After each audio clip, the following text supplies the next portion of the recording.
RWBY fans have been glued to their screens since the first episode was uploaded to YouTube on July 18, 2013. 3 years later, fans are still watching to see what happens to RWBY, Weiss, Blake, and Yang as they take us on adventures through Remnant. Hi, I'm Adrian with ChannelFrederator, and we've got the info on your favorite huntsmen, huntresses, and evil baddies. So grab some dust and ready your weapons, cause we've got 107 facts about RWBY. Let's get started.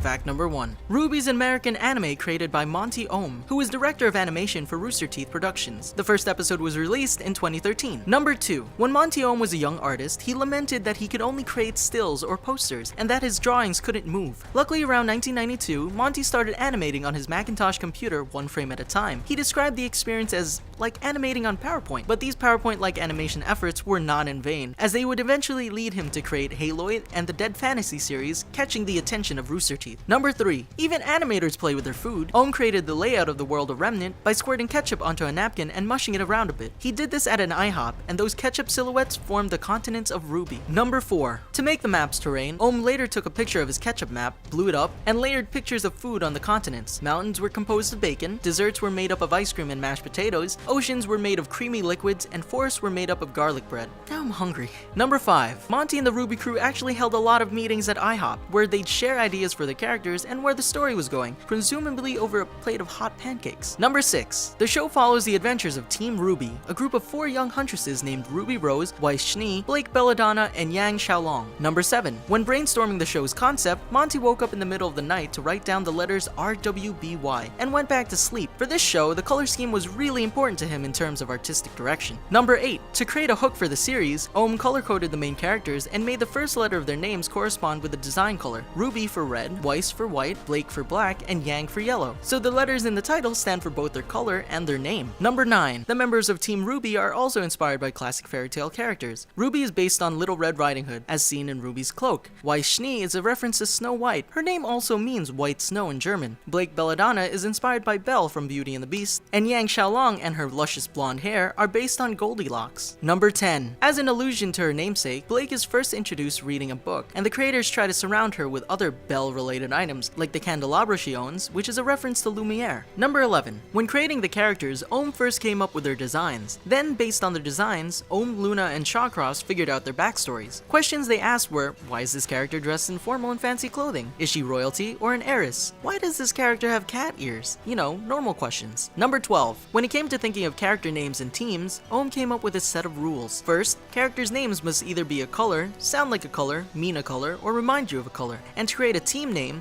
the first letter of the names must fit into a 4-letter acronym spelling out a team name that also follows the color scheme. Number 13. To develop the pitch, Oum created designs and animated action sequences into a trailer. At the same time, writers Miles Luna and Carrie Shawcross put together a script for the pilot episode. The 3 then showed this to Matt Hullum and Bernie Burns, founders of Rooster Teeth, and it got approved. Number 14. Development for RWBY actually started while the Rooster Teeth team was working on Red vs. Blue Season 10. RWBY served as another creative outlet for the team while they were working on visual effects for Red vs. Blue. Number 15. When making RWBY, Oum was inspired by anime and video games such as Evangelion, Ghost in the Shell, Tengen Toppa Gurren Lagann, and Final Fantasy. In particular, Gurren Lagann was Oum's favorite anime series, and its themes of not giving up is something Oum worked into RWBY. Number 16. When designing the characters' clothing, Oum kept cosplayers in mind. He made sure each of the clothing pieces actually exist in reality so cosplayers could find them and wear it. Oum also made sure all the clothes had pockets for convenience. And don't let gender limit you, there's a genderbender cosplay of RWBY named Garnet. Number 17. Oum was a huge fan of kung fu movies and was also an avid dancer. For fight and action scenes, he often pulled inspiration from martial artists Donnie Yen, Jackie Chan, and Jet Li. Oum enjoyed combining realistic martial arts moves with his character's superpowers, making the moves even more explosive. Number 18. The greatest motivation for Oum to create RWBY was a need to share those type of good and positive stories that motivated him as a kid. Underlying themes he wanted to explore were staying optimistic, never giving up, and his adventures of meeting new people along the way. Receiving feedback from his fans only further strengthened his need to continue making RWBY. Number 19. Right before the first trailer was about to go public, fellow Rooster Teeth employee Brandon Farmahini expressed his concern around the title's spelling. He thought people would be confused by it. While he's not wrong, it's still a creative title that many fans are glad get for. Number 20. RWBY, Weiss, Blake, and Yang are all students at one of Remnant's most prestigious schools for aspiring huntsmen, Beacon Academy, located in Vale. Number 21. For instantaneous communication across the world of Remnant, there's the Cross-Continental Transmit System, or CCT, which is essentially Remnant's version of the internet. Number 22. The world of Remnant is made up of 4 kingdoms: Vale, Atlas, Mistral, and Vacuo. Number 23. In terms of hierarchy in Remnant, huntsmen and huntresses are a bit more important and more respected than the police. Sorta like how Batman's more powerful than Gotham's police. Number 24. In Remnant folklore, people believe that Grimm were animals possessed by evil spirits. Grimm don't need to feed to survive, they simply choose to, and the only thing Grimm feed on are humans. Kinda reminds me of the Titans from Attack on Titan, actually. Number 25. The color scheme of Grimm are red, white, black, and partially yellow, the same as Team RWBY. Grimm are also attracted to negative emotions: anger, hatred, fear, and despair. Number 26. Grimm disintegrate almost instantly after being killed. This is interesting because it means that humans wouldn't be able to study their internal biology. Number 27. Dust can be found in 4 natural forms: fire, earth, water, and air. These forms can be combined in different ways to produce all new effects. Dust can be manipulated into gun ammunition, woven into clothing, and even fused with bodies. Number 28. Oum likened dust to ground up materia from Final Fantasy. Different colors of dust have different powers and different levels of intensity. Number 29. The Vital Festival is celebrated every 2 years and takes place in different kingdoms. Originally, one of the plans for the Vital Festival was to include just one exchange student from each school. Number 30. Each kingdom has a CCT tower. The one in Vale makes up the base of the main tower of Beacon Academy. If any of the 4 towers are disconnected, the entire CCT would no longer work. As the headmaster of Beacon Academy said, if the people of Remnant are to speak, then they shall do so together, or not at all. Number 31. There are no phones in Remnant. Instead, they have small holographic tablets called scrolls. There are, however, credit cards. I wonder if they use chip readers. Number 32. Huntsmen are the protectors of Remnant who stave off the evil monsters that inhabit the land, aka Grimm. Huntsmen are able to unlock their auras, which are a manifestation of the hunter's soul, and can be used for a variety of different things, such as a protective force field around their bodies. Each character's aura matches their color. For example, Ruby Rose's aura is red. Number 33. As a hunter receives damage, their aura reserve is depleted until there's none left. In this way, the aura is kind of similar to video game health bars. Number 34. Every hunter in RWBY has a semblance, which is a power that is unique to that character. Some semblances are minor and can be used frequently, while others are powerful and need time to charge. Semblances are powered by one's aura. In other words, the semblance is a tangible display of a person's soul. Number 35. A character's semblance can be similar to their parents or other family members. For example, Weiss's semblance of summoning glyphs is hereditary, and her family members share the same rare semblance. Number 36. 4 trailers were put out for the series. There was the red trailer, the white trailer, the yellow trailer, and the black trailer. One for each member of Team RWBY. Number 37.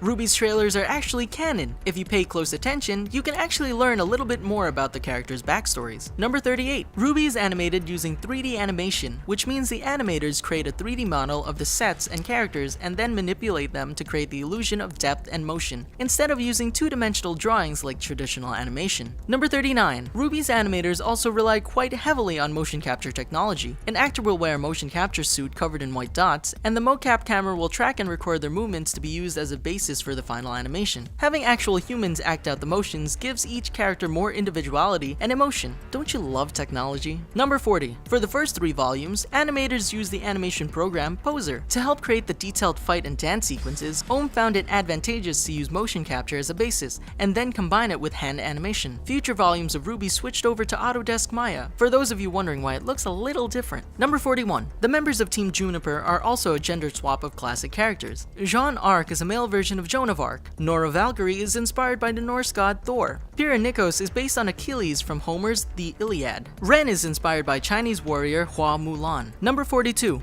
Ironically, in November 2013, Monty Oum discovered that he was actually allergic to juniper berries. Number 43. Nora Valkyrie, a member of Team Juniper, has the power to absorb electricity. Nora's weapon is a giant sledgehammer. This was inspired by the Mexican tradition to hit explosives with hammers. Number 44. Rooster Teeth actually reads your comments in their episodes. They take it all into consideration when making the next season of RWBY. Yeah, next season, not next episode, since creating the entire series takes months and is done way in advance before releasing it. Number 45. One YouTube comment that haunts writers Luna and Shawcross said, "I thought this show was called RWBY, not Juniper." This was in response to a 4-week run of Jean-centric episodes. Originally, the writers didn't want the show to be just about RWBY, but I guess fans hated it, and Luna and Shawcross felt really bad about it. it. Number 46. If Luna and Shawcross could go back and change something about Volume 1 of RWBY, it would be getting rid of the background shadow characters. Using the silhouettes was a strategy to stay on schedule since they didn't have enough time to generate all different background character designs. This style was also inspired by anime series like Soul Eater, but they did learn that this strategy doesn't transfer as well to 3D anime series trying to look like 2D anime series. Number 47. During Luna and Shawcross's writing process, they usually hang out in one of their apartments. One of them sits down with a laptop and the other walks around with a sword acting out the story. Can I be the sword guy? Number 48. If something makes both Luna and Shawcross laugh during their writing process, it almost always goes into the script. Typically, they write 2 episodes a week. The morning after drafting a script, if the content still makes them laugh, they keep it. If it doesn't, they revise it. Number 49. Before even releasing the first volume, Oum, Luna, and Shawcross had about 7 to 10 volumes worth of material about where they wanted to go with the story. As the years go on, they also want the characters and story to mature along with their audience. Number 50. In terms of their approach to writing strong characters, Luna and Shawcross didn't go in with the agenda of, these girls need to be empowering. Instead, they just wanted the characters to be kids who were interesting, strong, and really cool. Luna and Shawcross also didn't want to follow the anime trope of over-sexualizing female characters. If a character is sexy, they're just sexy. They're not portrayed through a gross and skeevy perspective. Thank you, gentlemen. Number 51. For some of the fights, Luna and Shawcross drew out rough blueprints of where the characters should move in the landscape. Oum then chose which he liked and went from there. In other instances, Luna and Shawcross just told Oum where the fight took place and how it started and who won, and Oum made the rest up. Number 52. Animation for the epic food fight scene took about 4 months on and off to complete. This was on the longer side because the choreography wasn't as clear. Oum also wanted to make the foods used during the fight match the characters. Number 53. The length of the animation process for complex fight scenes depends on whether or not there's a clear plan. For example, the Nevermore and Deathstalker fight in Volume 1 took about half a month to create. Number 54. The easiest character for Luna to write is Jean. He describes Jean as a heightened version of his middle school self. For Shawcross, the easiest character to write for is RWBY because she's so goofy and silly. Number 55. Early on, the writers found Blake and Weiss to be the most difficult to write for and get in their headspace. Blake in particular was difficult because they wanted to make her seem reserved without being boring. Eventually, they added a sassy and sarcastic twist to her. Number 56. Oum revealed that there are characters that'll come out as part of the LGBTQ community as the characters mature and become interested in romance. Number 57. For most of the characters, they knew who they wanted to cast, but with Lindsay Jones, they were completely surprised and blown away with her performance for RWBY. Number 58. Jones has lent her talents to many other Rooster Teeth productions, most notably to the role of Kimball in the Rooster Teeth series Red vs. Blue. She's also the head of the series Achievement Hunter and primarily edits their videos. Number 59. When Jones first started preparing to play RWBY, she made a big binder of notes and highlighted a lot of the elements in the script. The binder was similar to the one RWBY had in the beginning of Volume 2. Everyone at Rooster Teeth called Jones a big nerd for it. Aw, she's just organized. Number 60. Weiss is voiced by Kara Eberly, who also served as technical director for the Rooster Teeth podcast. Like Weiss, Eberly says she's trying to make jokes and puns, but they always end up bad. Number 61. Jones and Eberly like to think that during the break between the first and second semester, Volume 1 and Volume 2, Team RWBY had a sleepover and figured out different attacks and attack names. Number 62. To get into character for Weiss's more somber scenes, Eberly usually faces a wall and keeps her gaze down towards the floor. Number 63. During recording sessions, the voice actors are often allowed to ad-lib lines. For example, there's a scene when RWBY slowly realizes that Blake is a cat faunus. She then says the line, "She does like tuna a lot." The line was ad-libbed, and the crew liked it so much they decided to keep it in. Number 64. Oum provided the voice for the character Ren, and Shawcross is the voice of Neptune. After Monty Oum passed away, his brother Neith Oum took over as Ren. Number 65. The mysterious narrator in the series premiere and the World of Remnant videos is voiced by none other than Jennifer Taylor, who's the voice of Cortana and Dr. Halsey in the Halo series. Number 66. Gray Haddock, the head of animation at Rooster Teeth, is the voice of Roman Torchwick. To get into character, Haddock will repeat some key lines like "Hello, Red." Number 67. Mercury Black was originally performed by JJ Castillo, who was also in charge of Rooster Teeth Recap and served as editor of Achievement Hunter's Let's Build. Number 68.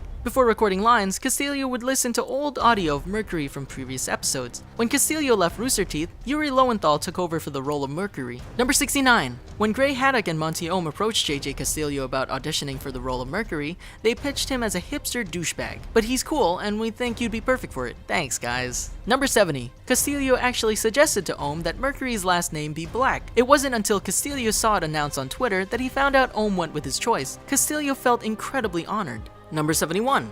Yang is voiced by Barbara Dunkelman, who's also the director of social and community marketing at Rooster Teeth, and program director of RTX. For the Beacon Ball scene, Dunkelman actually did the motion capture for Mercury's dance moves. Number 72. Sometimes while the animators are working on scenes with Yang, Dunkelman will say the lines along with Yang just to tease the animators. So now we know who the prankster of the group is. Number 73. In a podcast interview after Volume 1 was released, the voice actors of Team RWBY joked about using a laser pointer to play with Blake. This ended up coming true in Volume 2. Number 74. Blake is voiced by Aaron Zek, who also plays Dr. Emily Gray in Red vs. Blue. Number 75. Barbara and Aaron love the ship Bumblebee. The coupling of Yang and Blake. One of their favorite moments is when Yang asks Blake to share a dance with her at Beacon Ball. Number 76. In one interview, the voice actors talked about their reactions if they were to meet their characters in real life. Luna would say to John, "Just kiss her!" Dunkelman would want to kiss Yang. Shawcross doesn't deem himself cool enough to talk to Neptune. Zek would probably talk to Blake about books. Eberly would definitely give Weiss dating advice and tell her to give Jean a chance. Joan said she'd probably want to pick up Ruby with her mouth and just shake her like a dog playing with a toy. Number 77. Sometimes Jones listens to the song Red Like Roses Part 2 before getting into the sound booth for inspiration, and maybe a single teardrop rolls down her face, but she doesn't want everyone to know. Number 78. For the Japanese dubbed version of RWBY, you may recognize some of the voice actors. RWBY is voiced by Saori Hayami, who is Chiriko Tsuruko Surumi in Anohana, the flower we saw that day. Yoko Hikasa plays Weiss. Hikasa has also been in K-On! As Mio Akiyama. Portraying Blake is Yu Shimomura, who's voiced Princess Zelda in The Legend of Zelda Skyward Sword and Annie Leonhardt in Attack on Titan. And Yang is voiced by Ami Koshimizu, who is Ryoko Matoi in Kill la Kill. Number 79. Cinder is older than most of the student characters, yet somehow manages to pass as a student. If you want to look young like Cinder, Oum highly recommends moisturizing and using lots of sunblock. Number 80. Yang's obsession with her hair stems from her Goldilocks inspiration, which the creators thought would be fun and fitting for Goldilocks. Number 81. Yang's costume is based on a gender-swapped cosplay of Squall's design from Final Fantasy VIII. Number 82. Apparently, Ren maintains his shiny locks with samurai shampoo. In Volume 1, there's a reference to samurai shampoo when Team RWBY says Banzai, and they forget to angle their hips just like in the series. Number 83. Jessica Nigri, a popular cosplayer, YouTube personality, and a fan of Rooster Teeth since the age of 14, provides the voice for Cinder Fall, one of the villains of RWBY. One year, Monty Oum approached Nigri at New York Comic Con and pulled her aside secretly to offer her a part in the show. Basically, what we all dream of happening when we go to Comic Con happens to Jessica Nigri probably all the time. Number 84. In Volume 2, the scene when Sun and Mercury eat a noodle stand called A Simple Walk is a reference to Chris Damaris and Carrie Shawcross's show A Simple Walk to Mordor. Number 85. The manga version of RWBY began production in November of 2015. It's written and drawn by mangaka Shiro Miwa, who's also done original character designs for Kiznaiver. Number 86. Oum hinted to the fans that the characters' eyes are very important to the story, so keep an eye out for that. Number 87. Ozpin is performed by Shannon McCormick. When developing Ozpin's voice, McCormick drew inspiration from Tywin Lannister of Game of Thrones. Number 88. Dr. Bartholomew Oobleck is a reference to the character in the Dr. Seuss book, Bartholomew and the Oobleck. In the book, Oobleck is a light green substance that matches Dr. Oobleck's hair. Number 89. Oum was particularly fond of seeing his characters transformed into tangible 3D figures. While working on RWBY Volume 3, he even hoped that someday he could include stop motion and miniatures into the series. Number 90. During the Vital Festival, Jean calls out for his teammates to make certain formations. These names were a reference to the fan-made ship names like Checkmate. Number 91. In a hall at Rooster Teeth, there's a wall dedicated to RWBY fan art. Eberly has an entire wall made of corkboard where she'll pin fan art of Weiss that fans sent to her. Number 92. Sometimes at conferences, Jones will walk around and poke cosplayers dressed as RWBY and say hi to them in the voice of RWBY. Number 93. One of Casilio's favorite gifs of RWBY that he's seen is one on Tumblr where Mercury dims the lights and it says, "Pants off now." No comment on that one. Number 94. After the RWBY episodes aired online to the general public, Casilio watched the episodes another 5 times and went home and tried to stylize his hair like Mercury. Number 95. Casilio would love to cosplay as Mercury and is actually working with the costume designer to put together a sweatshirt matching Mercury's costume. Number 96. RWBY Grimm Eclipse is a 4-player online game available on Steam. The game is influenced by Dynasty Warriors and Left 4 Dead. Players can play as Team RWBY, and the game features an exclusive storyline with new locations, antagonists, and villains. Number 97. RWBY Grimm Eclipse was originally a fan-made tribute by 19-year-old Jordan Scott. Rooster Teeth loved it so much that they brought Scott on board to create an actual game. Number 98. The guitar music used for when Jean asks White to the Beacon Ball was played by Nico Audi Roland, who does the music for Red vs. Blue. Number 99. The music in RWBY is created by Jeff Williams and his daughter Casey Lee Williams. Previously, Jeff Williams worked with the band Trocadero, who also composed for Red vs. Blue. The RWBY soundtrack is available on iTunes and Amazon, or you could just purchase the CDs. Number 100. Later, Williams worked with Nico Audi Roland again on another Rooster Teeth show, Strangerhood, and when the RWBY team was looking for a composer, they knew Williams would be perfect for the job. Number 101. The Williams family is located in Boston and records the songs for RWBY there. When Oum would return to his hometown in Providence, Rhode Island for the holidays, he would go out for coffee with the Williams and show them all these elaborate drawings and tell them about the storylines. Number 102. To warm up her voice before recording songs, Casey Williams will belt out rock songs in the shower for an hour. Zway's voice actor for the songs is actually Jeff and Casey Williams' adorable dog, Stan. Number 103. Casey Williams likes RWBY's costume and weapon the best. She also likes Blake's fondest character trait the most, and overall, she loves Sun because he's so awesome. Jeff Williams' favorite characters are Nora and Yang because they're so fun and enthusiastic. Number 104. RWBY won Streamy Awards for Best Animated Series and Best Original Score. Volume 1 was also awarded the 2014 International Academy of Web Television Award for Best Animated Series. Number 105. During the end credits of the show in Volume 2, the featured background art is actually fan art. This was then switched to professional concept art from the show in Volume 3. Number 106. Creator Monty Oum passed away on February 1st, 2015, after a severe allergic reaction left him in a coma for 10 days before finally passing. He was only 33 years old. Number 107. Monty's advice to aspiring animators? Just do it. Almost every time he was asked, he replied, "Start now." Wonderful wisdom to leave behind. Thanks for watching 107 Facts about RWBY. Which one of the characters is your favorite? Comment down below and let us know. We have new videos dropping every week, so let us know which animated film or TV show you want us to cover next. And if you like getting more from your cartoons, subscribe to ChannelFrederator, because remember, Frederator loves you.